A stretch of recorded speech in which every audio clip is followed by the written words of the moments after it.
Golino silpon nay silpia chun lung lai gel tuida bangin nada pe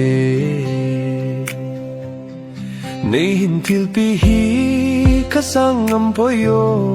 limelin zongka mai tong am tapoi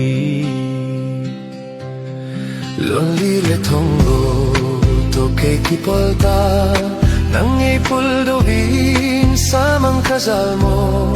phale ni khoni tim tu lel cheng ho lui dung tui bangin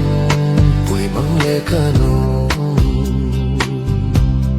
sen lai nau bang kap kalung tim hi al hem di ding chun no be abang ye mang mo til pe sil pon ne hin pe hi ngay pul do hin khong tho hen nei ti ham lol hi le thongo to ke ki polta nang ngay pul do vin samang kazal mo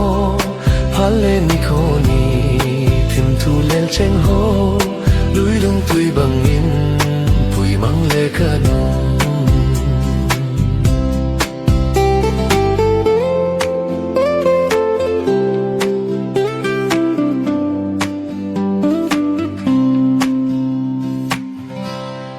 chun le zo nei ni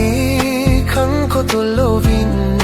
tunin lang set gal o ilel honte chung to ni zong so da mele kanom long set to ni bon so ta loading na lonely le thongo to ke kipolta nang ei pul do vin samang kazal mo phale ni khoni tim tu lel cheng ho lui dung tui bangin